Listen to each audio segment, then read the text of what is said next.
going to try and not go to my Jersey roots and talk too fast, but I have a lot to cover in an hour. The first time I did this presentation was 3 hours long, so I've whittled down quite a bit, but there's a lot of, I think, valuable substantive content in here. So I'm just going to jump right in, okay? Substance Use Mental Health Services Administration defines trauma in the following way, okay? It results from an event, series of events, or set of circumstances that is experienced by the individual as physically or emotionally harmful or threatening, and that has lasting adverse effects on the individual's functioning and physical, social, emotional, or spiritual well-being. I like the way they sum it up, actually. In short, trauma is the sum of the event, the experience, and the effect. I think of the concept of gestalt. The whole is greater than the sum of its parts.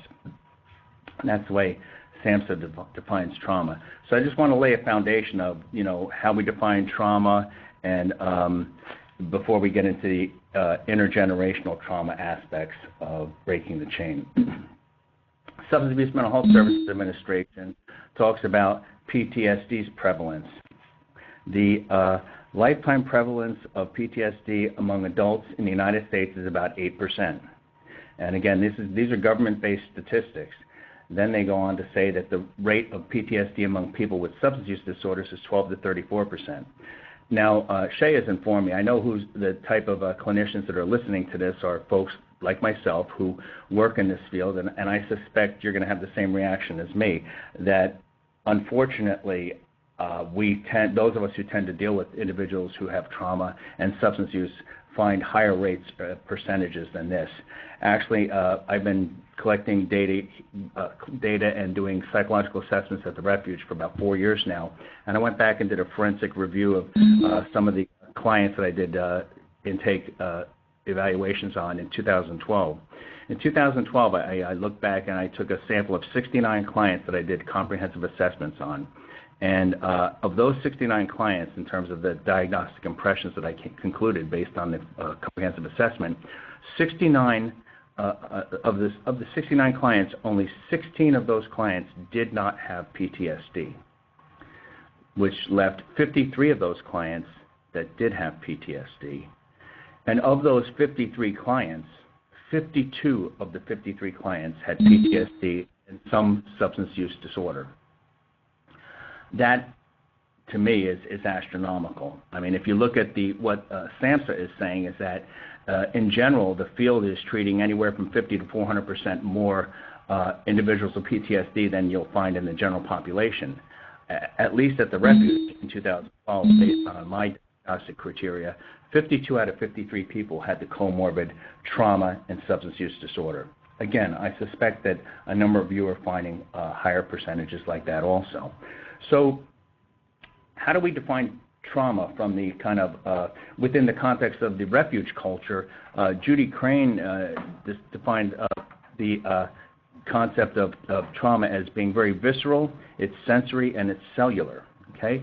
So traumatic events occur not only situationally outside of the individual, but they're experienced internally within the individual. And for those of us that have worked with individuals that have trauma and substance use disorders, we know that it even goes beyond the cellular level. It becomes more of a soul wound. And that's what we're going to be talking about when we cross over to the intergenerational trauma, the transmission of this soul wound from one generation to the next.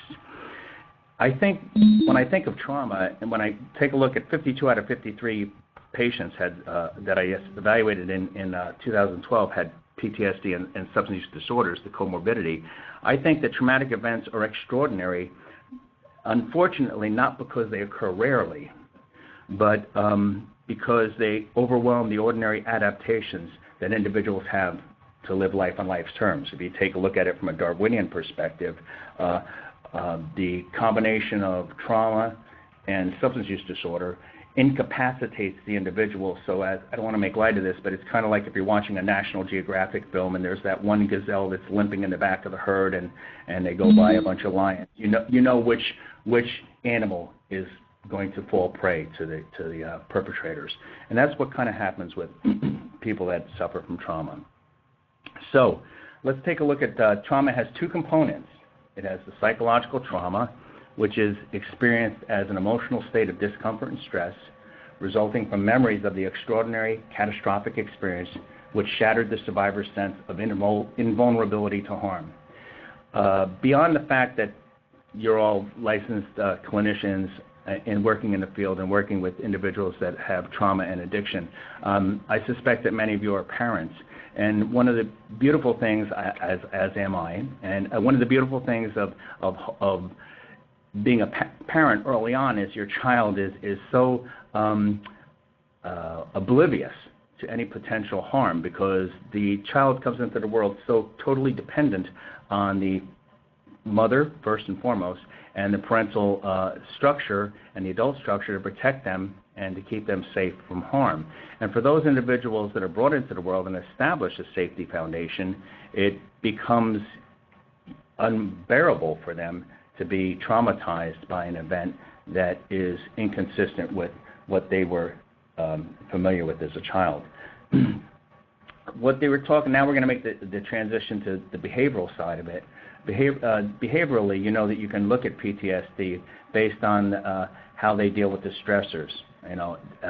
Immediately after the catastrophic event, individuals will have a number of different symptoms that are similar in terms of being traumatized. They will dissociate sometimes, they'll become immobilized, become overwhelmed with affect and cognitive ruminations of the event, and all the PTSD symptoms that you know are part of the DSM-5 criteria.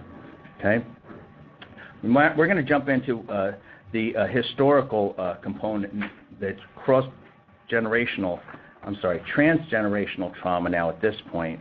And I think that the way that I'd like to lay the foundation for how we define this is that transgenerational trauma is a trauma that was transferred from the first generation of survivors that have experienced or witnessed it directly in the past to the second and further generations of offspring of the survivors via complex post-traumatic stress disorder mechanisms. I'm going to be perfectly honest with you. I guess it's been a couple of years now since I started doing the research and preparing for this kind of presentation, as I've done it for the Refuge in a number of places. I hadn't heard of that concept of complex post-traumatic stress disorder mechanisms, and it's defined as multiple interrelated post-traumatic stress disorder that is psychological injury that results from protracted exposure to prolonged social and or interpersonal trauma. So I think many of the clients that we treat here at the Refuge and that you treat in your facilities, one trauma is enough. I think anyone that is subjected to one traumatic experience, be it physical or sexual, however the perpetration is imposed on the victim, is too much.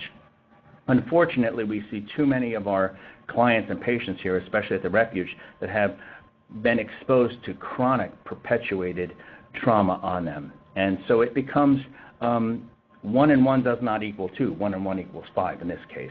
The more trauma, the more complex the etiology is, the more complex it is integrated into their psychic personality development. So let's take a look at the historical etiology of intergenerational trauma. This all started with what was coined as the concentration camp syndrome or survivor syndrome, observed by clinicians in 1966 as a result of the large number of children of Holocaust survivors who were seeking treatment in clinics in Canada.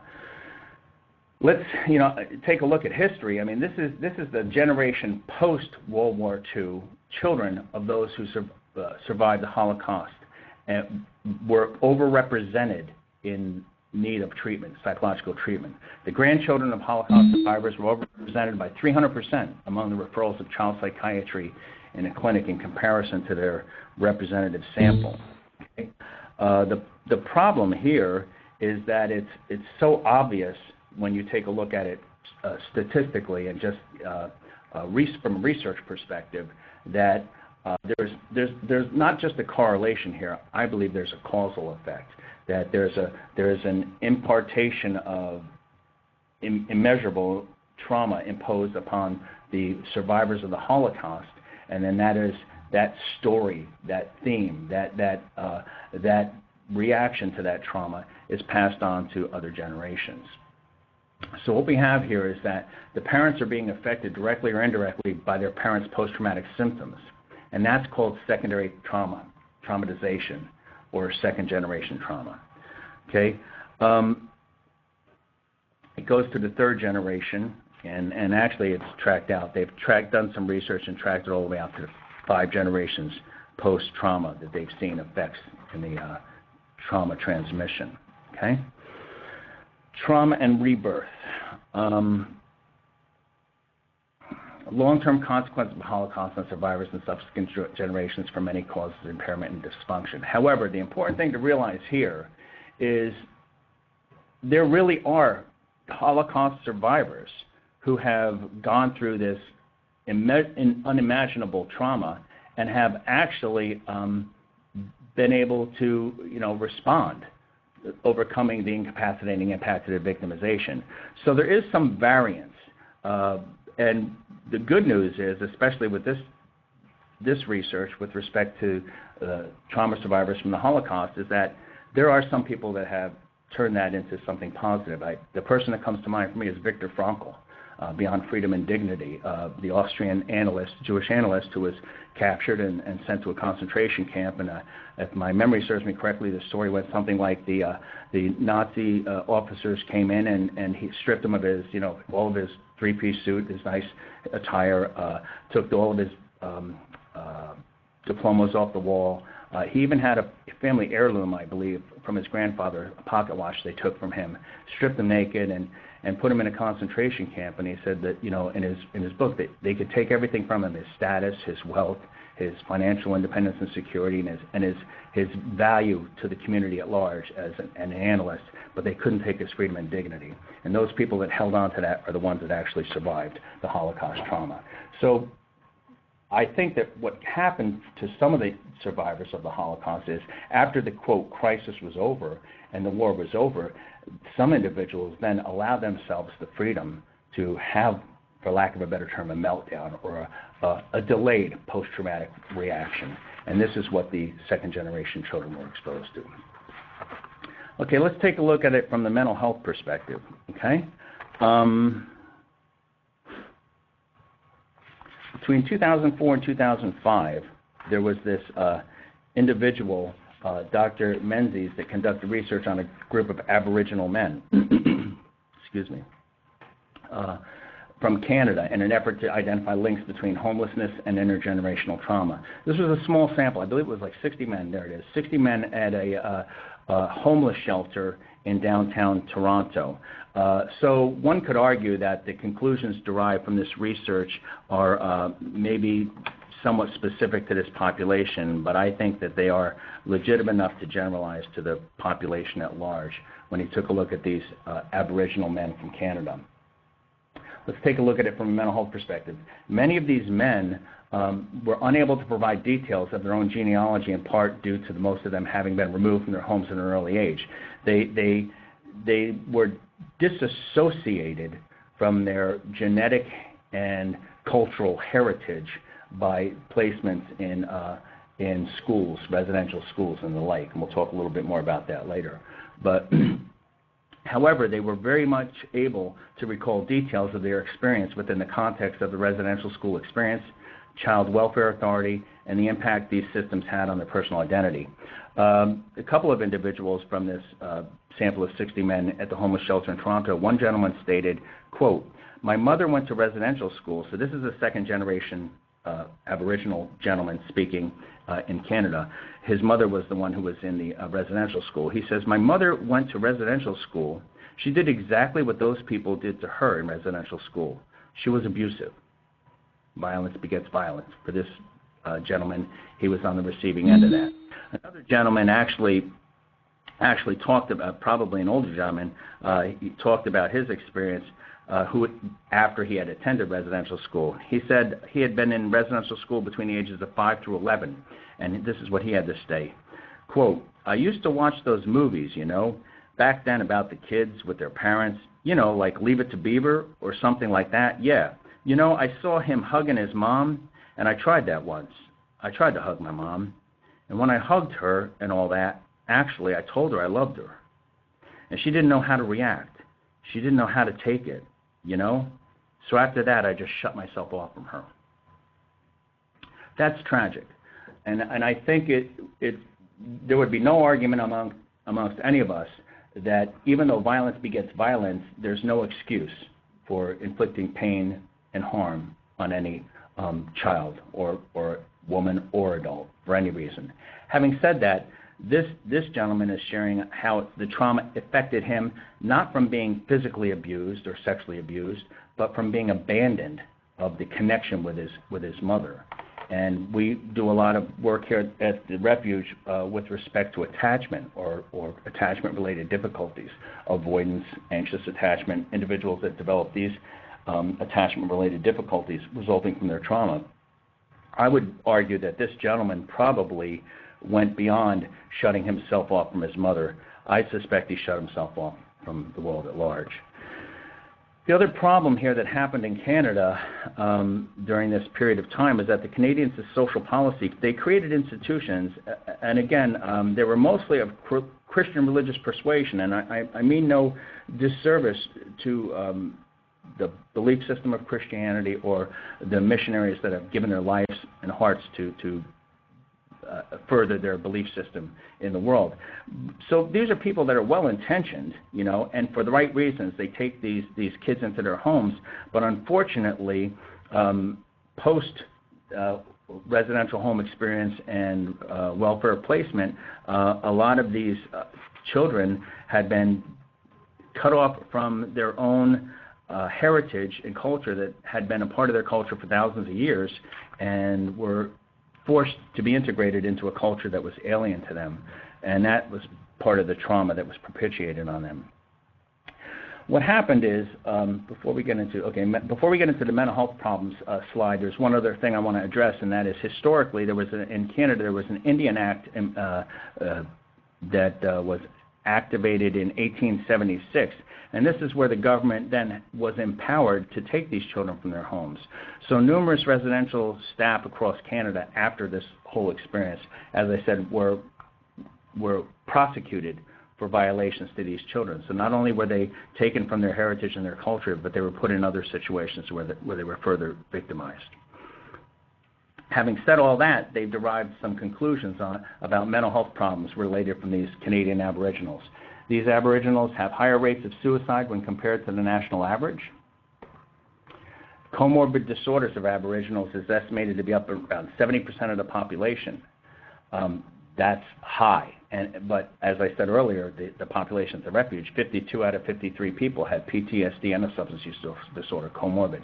Every single person I've ever evaluated, 100% of the people that I've evaluated at the Refuge over the last 4 years all had complicated comorbid disorders. Again, I'm preaching to the choir. I suspect that everyone listening to me is saying that's who we treat. Okay? It becomes very difficult we can diagnose people, we can label people, we can follow with the criteria of DSM-4 or now DSM-5, but just because we can isolate and identify the diagnostic criteria that make up a certain clinical presentation, it doesn't mean that we then have a homogenized treatment plan or solution for each individual. We have to take that's what the whole concept of individual treatment planning is all about. We have to take a look at each individual. But in terms of cross-generational, intergenerational trauma, there are some similar themes. The Indian Act of 1876 was laid the foundation for what happened in the 1960s in Canada. Children were permanently removed from their homes and placed in foster care and made crown wards, or what we would call here in Florida, wards of the state. And so up to year 2006, by 2006, there were close to 27,000 children in the care of child welfare agencies in Canada, many of Aboriginal descent. Now, having looked at that, these are the problems that they have. Higher levels of depression for Aboriginals, 2 to 6 times more likely to use alcohol than non-Aboriginals. Okay, now we're looking at Aboriginal youth, and we all know, those of us who are working in the substance abuse field, the younger the child gets involved in substance use, the higher the correlation between chronicity of substance use later on in life and the more serious. Now, in DSM-5 terms, anyone in a youth who gets involved in a substance use disorder, say at age 13, is probably running a higher risk of being a substance use disorder severe in adulthood. Take a look at the related effects of PTSD on native peoples. Again, I think that this is something you can exponentially extrapolate and apply to anyone suffering from PTSD. But the Native peoples in this particular research study had higher rates of depression, anger, psychic numbing, anesthetize themselves. And the problem with the comorbidity of alcohol or drug abuse in addition to PTSD is that the initial use of alcohol and drugs in the individual, the victim of PTSD, does have, quote, for lack of a better term, a therapeutic effect with respect to psychic numbing. I know that most addicts, it is my opinion, do not drink or drug in order to get high. I think most addicts drink or drug in order to not feel. And so what happens is, for the traumatized individuals, is they're able to experience this psychic numbing even without engaging in substance abuse, but substance abuse makes it much easier to sustain and maintain. Hypervigilance, right out of PTSD. Fixation on the trauma.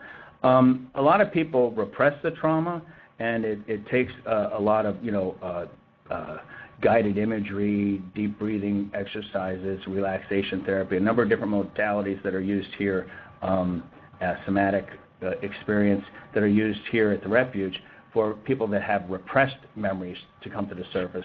But the other problem is that some people actually ruminate on it, and they re-traumatize themselves through perpetuating the trauma that was imposed on them by their perpetrator. Somatization, survivor guilt. Some people get out alive, wounded, broken in many ways.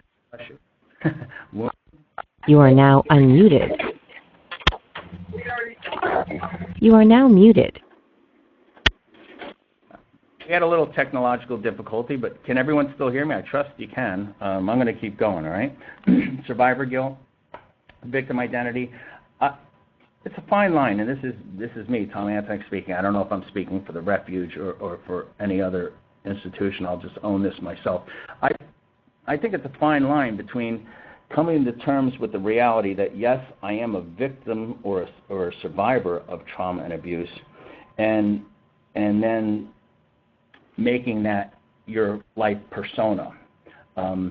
Unfortunately, I've had the privileged opportunity to work with many veterans, and we have a couple of really great institutions. I practice in Tampa that treat veterans in Tampa, and some of the Vietnam vets, for example, have, seems to me, been identified as trauma victims throughout the course of their life, which in fact they are. And by the time they get to my office and they're on disability and I have to do some assessment and evaluating with them, I absolutely acknowledge and recognize that they are survivors of chronic PTSD. However, my hope is, and what I think we try to do at the Refuge is, we try to instill hope where hope doesn't exist. My hope is, for every client that I meet with, is that they can develop an identity that doesn't necessarily repress or suppress the victimization history, but encompasses other things, such as being a husband or a wife or a mother or a father or a son or a brother or a sister, or having some kind of vocational identity or community identity of service. And unfortunately, a lot of the Native peoples, especially, who have been designated on these reservations, seem to put a lot of time and energy in their victimization identity. And that's, I mean no disrespect to people that suffer from that, because I'm not walking in their shoes. So I'm just making a clinical observation. Re-victimization by those in authority. I mentioned earlier that numerous people from Canada were held accountable for their own personal involvement in physical and sexual abuse on the Aboriginal children that were put in their care. Fear of authority and intimacy. This is what I mentioned earlier, that a lot of the trauma survivors here at the Refuge have all kinds of issues related to attachment. And so a lot of the work that we do here is trying to first identify what the difficulties are with respect to attachment, and then to develop some strategies for helping them remediate those problems, whether it be avoidance or anxiety. Because those kinds of things will interfere with the development of intimacy for obvious reasons. Domestic and lateral violence, that's perpetuating violence begets violence. Okay, we're going to take a look now at the four domains of the impact of intergenerational trauma. The first one is individual indicators. Lack of sense of belonging with diminished capacity to affiliate with a specific family, community, culture, or nation. I don't believe that some of these indicators, I'll preface this by saying, I don't think this is neurotic. I think this is reality-based on their traumatization. Who wants to belong to any kind of system, family, culture, organization, be it welfare system or school, when in fact that particular system or individuals who are representatives of that system further perpetuate violence upon you, you know. So you separate and you insulate and you isolate from these people. Feelings of being abandoned by caregivers. Again, not in a, well, in the case of the Canadian and also the Native American and other cultures, I don't know if it's so much abandonment by the caregivers, but the caregivers had to give up their children in many cases, but the child perceives it as abandonment. Nonetheless, that impacts their sense of identity throughout their early childhood years. Limited or no information about one's culture or birth, including language, customs, beliefs, and spirituality. Remember we talked about how these Native Americans in the study in Toronto couldn't recall anything from their heritage, but they could recall things from their school experience. Inability to sustain personal or intimate relationships. Low self-esteem. Limited education or employment history. One could argue about the low self-esteem or interpersonal relationships thing because those are perhaps subjective measures, but the education and employment history is statistical data. People that have been traumatized and are re-victimized through intergenerational trauma tend to be underachievers in school and in the workforce. History of substance misuse. History of involvement in the criminal justice system. And involvement in the mental health system.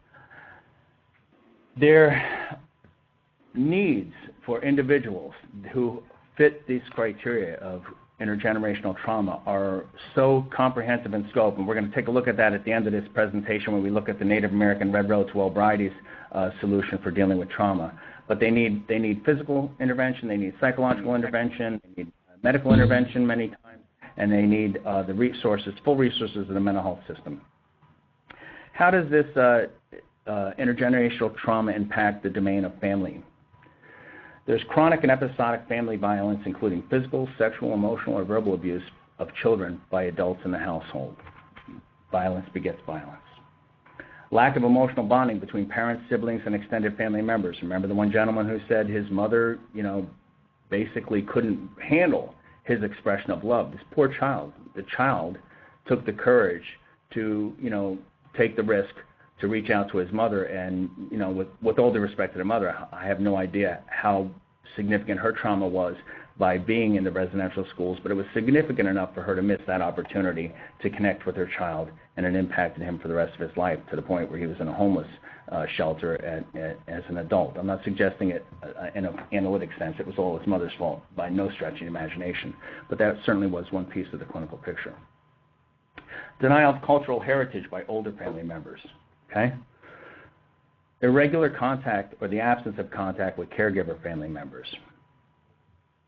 Evident and extensive alcohol drug abuse that crosses the generations. This is evident in the families, and we know even beyond families that meet the criteria for intergenerational trauma, anytime there's substance use by one individual in the family, it creates an imbalance in the homeostasis of the family system. We see this also many times when we treat individuals who are addicts and they get sober. You notice many times that throws the sobriety and recovery journey of the individual who is identified as the patient and addict, throws off the homeostasis of the dysfunctional family that was used to treating this member as a sick, broken vessel. Now the other members have to take a look at their contribution to not necessarily that person's addiction, but the dysfunction in the family. So it becomes quite complicated from a family perspective. Community indicators. Unconcealed alcohol and drug abuse among community members. For those of us of European descent and who live in suburban environments and upper socioeconomic strata, we are not prone to being very open and forthright with the amount of alcohol that we use. Many of us who are in recovery have stories of, yes, I would drink a couple of shots before I went to the social event just to get a little lubricated, and so as not to tip to people that I was overextending myself with my alcohol consumption. But in Native American communities, it's rampant, so rampant they don't even try to hide it. Lack of cultural opportunities, low levels of social capital, including trust, reciprocal helping relationships, and social engagement. These are all impacts on the community level. So remember, this is like that concept: the butterfly flaps its wings, and somewhere in the world there's a hurricane. The trauma that was affected up to 5 generations before, is being manifest by these ways in the community. Again, the Red Road to Sobriety will address the impact on the community from trauma. National indicators: popularization of negative stereotypes through mainstream media. I remember, I'm not a big sports fan, but I don't know if, forgive me if I'm offending anybody, I don't know if it was the Atlanta Braves or the Cleveland Indians, but they had this tomahawk chop thing. Everybody in the whole stadium would do this thing, and for those of us who are working in this field and having this discussion, it's just so abrasive and so politically incorrect to even suggest that people would do that, but that's part of what's happened in our culture. Hopefully, we ambassadors are trying to change some of that mentality. Social policies that perpetuate colonization of peoples on an individual, family, and community basis. For example, the reservations that were designated for Native Americans, segregation of white-black cultures prior to the Civil Rights Movement, with white race being valued and people of color being negatively valued. It's historically always been the European dominant majority culture has always wound up on top, and that's part of what happens when you profile and you stereotype negative indicators on entire races of people. They're devalued. Lack of support for holistic programs and services to the minority culture. I think it's interesting. Take a look at, now that the DSM-5 is out and we've got some new diagnostic codes and criteria, Asperger's gone. Now it's under the pervasive developmental continuum. No longer alcohol abuse and alcohol dependent. It's alcohol use, mild, moderate, severe. We've had to adapt the way that we diagnose and people, and also the CPT codes are changing, as you very well know, and that's how we get paid. So we have a strategy and a formula for how we treat people based on our medical model. But why aren't Native Americans getting reimbursed for going to sweat lodges? Or, why aren't, African Americans reimbursed for going to get counseling in their church? Culture, why are these things not happening? Because it doesn't fit into the formula of our European medical model, okay? We don't recognize or value the holistic side of the culture. Lack of support for community self-determination. The majority culture is not invested in seeing the minority culture succeed in general, historically speaking. So what happens? What results in this? Racism and discrimination. They compound the impact of direct and personal trauma by allowing for the oppression of the community of peoples. I happen to be of Polish descent. I'm a first-generation American. My dad immigrated here through Ellis Island. But I'm Caucasian and I'm a male, and so I'm certainly recognized as being in the quote club of the dominant culture.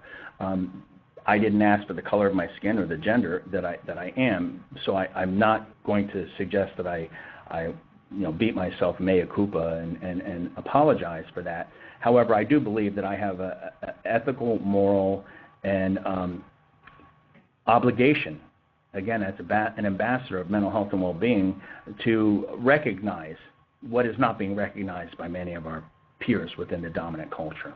And that is that entire cultures of individuals, Native Americans, African Americans, and the entire Jewish culture have been oppressed for many, many years. And hopefully we can be a part of the solution for that, turn that around. It's an insidious trauma that leads to a view that the world is an unsafe place for the entire group of peoples.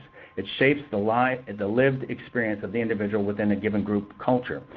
I think that's why it's important for cultures like the Judaism and Native American and African American to transmit what has happened historically. I think it's important to not forget what has happened to the heritage of their lineage and the victimization and the trauma, because if we remember, if they remember, because I'm not in any one of those three groups, if these individuals who are in the groups who are vulnerable to, cross-generational trauma, if they forget their experience, they become more vulnerable to being subjected to it again. So I think for those of us that are, again, in the European, more dominant culture, we need to have an open mind and realize that there's reasons why people act and behave the way they do.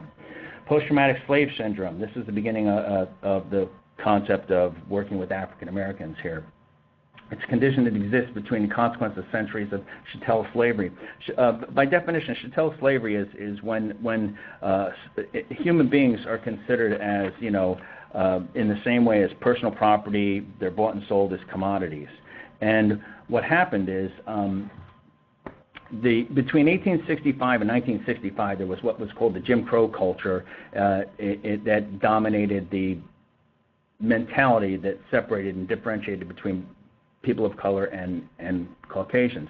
1865, the 13th Amendment abolished slavery, but look at what we did. In 1866, the very next year, we came up with a concept of convict leasing, where Alabama leased 374 state prisoners to a railroad company for a total of $5. All right? 1866, the onset of the KKK. So even though we legislate what would be more compassionate toward our fellow humans and humanity, we find ways to get around that and perpetuate the theme of abusing them. Welfare rules, 68 to 75. These are developmental periods of time that not only is the trauma communicated from family member to generation to generation, but the society, we're making adaptations and changes to how we treat the minority culture. But when you look at these PowerPoint notes here, it shows that really we're just propitiating it. Drugs, crime, and family disintegration inhabits the inner city. The exodus of jobs is to the middle class. There's no adult men in the home. Hybrid ghetto and prison. Historically, from a forensic perspective, a legal perspective, African Americans way overrepresented in terms of being incarcerated for drug-related arrests over Caucasians. This is the police presence is more in the inner city than in the suburbs. This is people's responses. Okay, depression, emptiness, detachment, difficulty defending oneself. Whether it's conscious or unconscious, there is a sense of learned helplessness, that you don't believe people can't change. I remember in my graduate studies we had to do some Skinner box stuff with rats, and if you shock the rat, no matter what happens, if the rat's moving toward the lever or not moving toward the lever, if they move toward the lever and you reinforce them, it's cool. Learning can take place quickly. But if learning takes place and then you shock them, no matter what they do, they just stand in the middle of the cage and urinate and defecate and just quiver, and that's hard to speak about and recall. But the point is that when people have no perceived control over change and believe in their heart that it doesn't matter what I do, nothing's going to save. It's hopelessness. It's hopelessness exponentiated to the point of not making any effort to change. There's no incentive to change. So here's the conclusions that we have before we move into the solution. Transgenerational trauma is trauma that's transferred from one generation to others. Okay. And it's perpetuated across the generations. The role of affect regulation, narrative cohesion, and symbolic representation are potent factors in intergenerational transmission of the Holocaust experience. Perhaps this is borne out by what we're seeing is in every, I shouldn't say every, I know where I live in Tampa, in St. Petersburg, there's a Holocaust museum. I just went to another city to speak. I think there was a Holocaust museum in that city. I think that makes sense, that we remember and that we take, which was the things that were so horrifically traumatic to peoples and what we've done to our fellow human beings are now in the open light. And I think that that's important. There's a value for the Jewish culture to keep that mindful and to pass it on to their children and their other children. However, again, it has a factor, and also for some people, transmitting the trauma from one generation to the next. I don't know the solution. I'm just stating that I think it has to happen, but we have to instill hope and experience and improve a greater degree of equity between the dominant culture and the non-dominant culture. If you can't adequately deal with this, you're going to wind up in judicial and welfare systems and mental health and substance abuse centers. Many of us, and that's why you're listening to this talk, and that's why I'm having this talk, is because many of us work with people that have not been, like, remember we saw in an earlier slide, some of the Holocaust survivors, Viktor Frankl being an example of that, actually took a horrific experience and used that to transform their life and make the world a better place through their experience. But generally speaking, many of us don't have the capacity to do that without the help of us, myself and everyone else listening. Self-destructive behaviors in those individuals include aggression, adolescent suicide, alcohol and drug abuse dependence, sexual promiscuity, all the things that we see in our treatment centers. These are the byproducts of the trauma. A lot of despair. I'm listening to myself talk, and I'm getting depressed listening to all this myself, because it is there's no humor. There's no humor in this at all, and it's very, very difficult to share, because part of what happens for me is I see faces. I see faces of clients that I've seen here, and I'm sure many of you can do the same thing. But the Native Americans came up with this concept, the Red Road to Wellbriety, and you can go on whitebison.org and get the Red Road to Wellbriety book and be introduced to this recovery model. I was fortunate enough, I'll just share, I'm a recovering addict myself, and I was fortunate enough the last time I got involved in recovery to lay what was different for me this time versus other times is I was introduced to a group, a Native American group in St. Pete, and my sponsor was a Native American of the Iroquois Nation in New York, and so this was the foundation in addition to my AA traditional 12-step groups. This is what got me sober. The Wellbriety movement, sober lifestyles, wellness, balance, mental, physical, spiritual, emotional. I love the fact that for the Native Americans, right out of the gate, they're talking about recovery isn't just abstinence. Recovery is healing in many, many ways. Individual, family, community, and national. Remember we talked about those indicators that are results of intergenerational trauma? Native Americans are coming right out of the gate saying, yes, we know that this has happened to us, and we're not going to hide and run from it. We're going to confront it head on. So they talk about connected to principles, values, and natural laws. That's how they're going to get back into the equation. I remember when I was sitting in a Native American meeting in St. Pete, there was about 7 of us. It was myself and 6 other Native Americans of different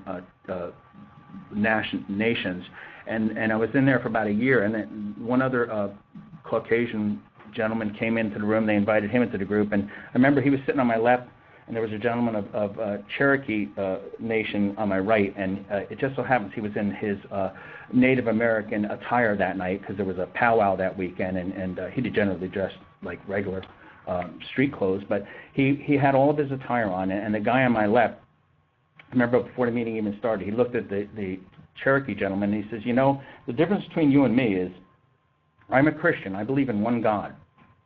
And you're a Native American. You believe in many gods. You have this polytheistic belief that there's many gods.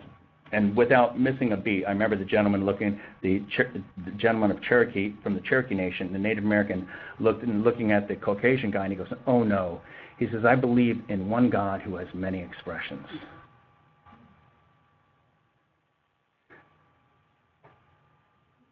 I paused for a moment because I just want to bask in that moment. I lived in that moment. I observed that moment, and that was probably one of those life-changing experiences for me. One of those stellar moments where I got the light bulb went on. Aha, you know, and I was blessed to be invited into the world of these very, very peaceful, gentle, spirited individuals. So they talk about walking the red road. You must create a healing forest, right? When in the conceptualization of things from a Native American perspective is very, very circular. We scientists think of things linearly. In a linear fashion, even developmentally. You're born, you have preschool, then you have maturational things that happen. You have to babble before you talk, you have to crawl before you walk, then you go to school, then you have prepubescence and young adulthood. And we look at things in a linear fashion. The Native Americans look at things very in a circular manner, kind of like along the medicine wheel concept. You always start to the east, finding the Creator. If you look to the right of your screen, finding the Creator is where you start. You have to have a spiritual foundation between you and your Creator before you can even adequately bind yourself, so to speak, or in an Ericksonian sense, crystallize your ego and identity. Before you crystallize your ego and identity, you got to get right with the God of your understanding. Then you can heal your relationships. And in the 12-step talk, this is when you make an amends and things like that. And then they wrap it up with finding the elders' wisdom. They have a lot of value in people that have lived life and experienced life, and they have a lot of respect for their elders. One of the things that's unfortunately very lacking in our dominant culture. So let's take a look at the healing forest. From a Native American perspective, this is all Red Road from Wellbriety stuff. They talk about our roots going down into anger, guilt, shame, and fear. And you can see behind the cloud there, you can begin to see all the things that are going to be brought to light as the cloud lifts. Okay? How do you lift the cloud? Well, the community has to start talking. The 12-step program talks about we're only sick as our secrets. Okay? You have to have an open dialogue with one another about the reality of the anger, guilt, shame, and fear that exist in your heart, in your family, in your community, and in your nation at large, and the resulting forest that grows from that sewage. I tell people, if you want to, you can't snorkel in sewage and not smell like poop. That's about as polite as I can say it. And in dysfunctional families and in dysfunctional communities, you can't, as you know, those of you that do couples counseling, one person can want to reconcile a relationship 200% and change, but if the other person is not invested in that, you can't. You cannot reconcile a relationship when only one person is working on it. So here's how we start the recovery community. You address all of these things that your roots are planted in, and you use a medicine wheel and the 12 steps. What the Native Americans have done is they've integrated the traditional 12 steps of AA into their Native American belief system, as I said, the philosophy that we were talking about. And now the cloud is lifted. We're talking. We're engaging in culture. We're engaging in ceremony. We're rekindling our spiritual foundation, and we're aspiring to live a life of recovery, not a life of abstinence, a life of recovery, healing for the mind, body, soul, and community. And part of that is by recognizing that not everyone who's an alcoholic or an addict escapes this toxicity. Okay? Not every Native American, not every person of Jewish culture, not every African American becomes a drug addict or a perpetrator upon other people. But you can't come from this heritage, this hundreds of years of persecution on your ancestors and come out without having some issues of, the battered woman syndrome that some people talk about. I mean, how does that develop? How does a person, I saw a client yesterday who was an educated person in my private practice who just got out of a 16-year relationship who was chronically abused throughout the whole time, a bright, successful, educated woman. And it's going to be a privilege and an honor to be a part of her recovery journey, but yet it always, I find it very difficult to hear that people are so traumatized and re-victimized by their trauma that they're immobilized. Remember the example of the rat in a cage, can't even move, can't do anything to help themselves. Here's how you get healthy. You apply the principles, values, and laws of the Red Road to your life, your family, and your community. And as the cloud lifts, this is what you're going to wind up with. Sober leaders, healthy youth, healthy men, traditional communities, healthy women, and all of these forests. You see all the people that are now gathering around these trees. There's a community that rises up out of forgiving the unforgivable. How do you forgive the Holocaust experience? How do you forgive the Trail of Tears? How do you forgive slavery? I am not one of those people, so I don't really have to. I think from the neck up, I get what needs to happen, but from the neck down, existentially and experientially, I have no understanding of that. As a recovering alcoholic, I know that if I harbor resentments and take into account wrong suffered, I'm going to go back out. So to a little degree, I do understand the necessity for giving, but the unforgivable, healing, unity, hope, traditional values, lead to spirituality, a resurrection of your culture and your tradition, and you have sober powwows. Remember I said the Cherokee gentleman on my right at that meeting was going to a powwow that weekend. How do they resurrect this? They get their language back. They get the cultural values back. And going on that circle, you listen to the elders' teaching. And then you apply the principles, laws, and values that have worked in your culture for thousands of years to, your post-trauma culture. The thing I like about the Native Americans, we're almost done here, wrapping it up for questions, is that they see the value of, since you have problems that are comorbid and multidimensional, you need many different modalities of intervention, from community to schools to your church.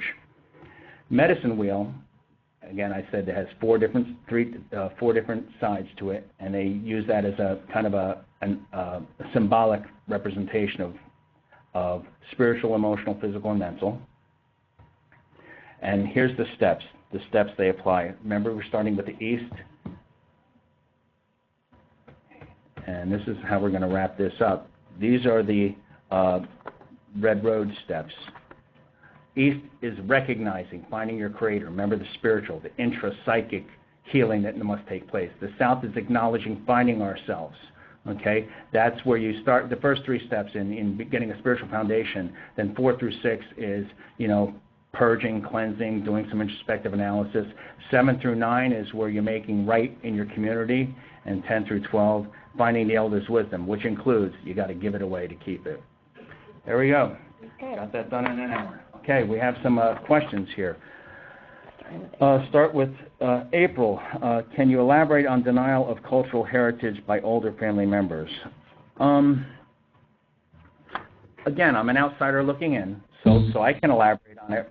From my interpretation is that perhaps some of the older family members were so impacted adversely and incapacitated by the trauma themselves that they perceive that not talking about the Holocaust, not talking about slavery, not talking about the Trail of Tears is a way to protect your children. So that's the way I would frame it. I would frame it as for those that choose not to share the story, I would like to think that maybe part of it is because that's the way they're trying to protect their youth.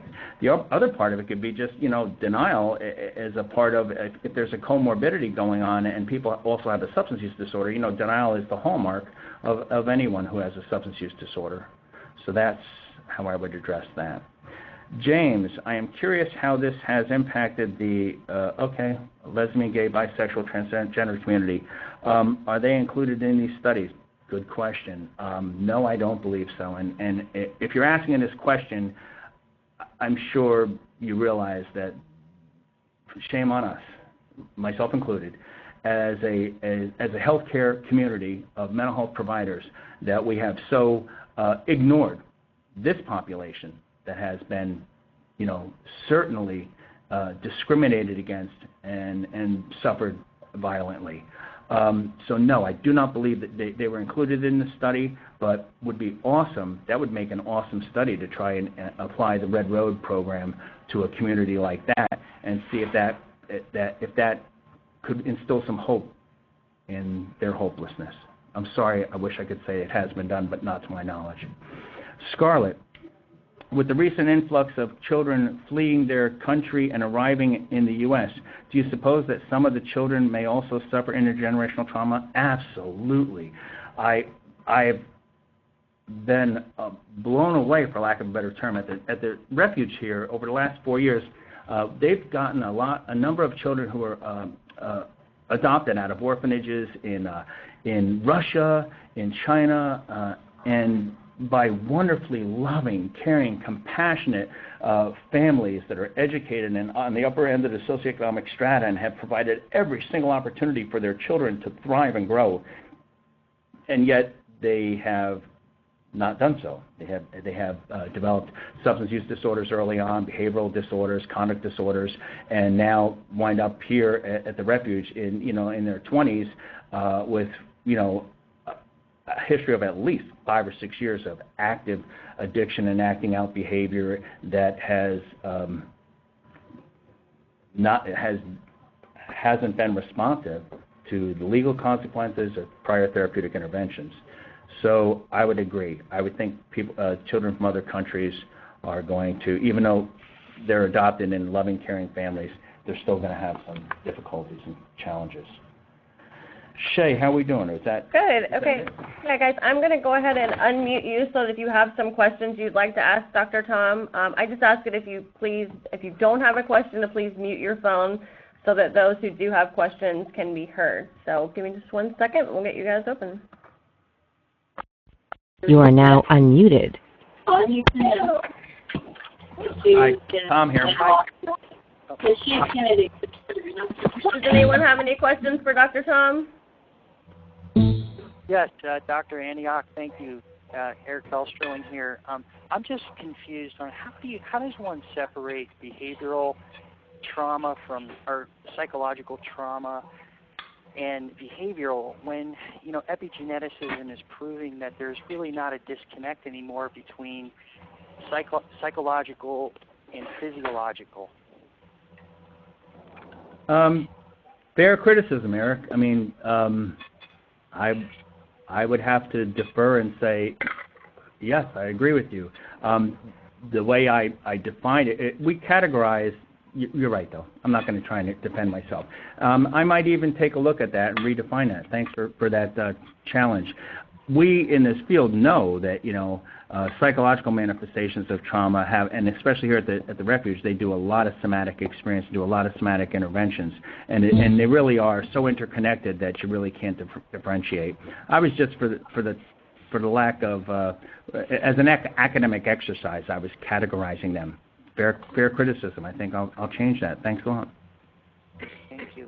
Thank you. Does anyone else have any other questions for Dr. Antonek? No? Well, we very much appreciate you guys taking the time to be with us this afternoon. I look forward to hearing from you all and reading your evaluations. If you have any questions about how to get your CE credit, please do not hesitate to call me. My cell number is 352-512-8877, and you can also find all the forms that you'll need in the emails that we sent out and on our website. So thank you very much, and we look forward to having you join us next time. Thank you.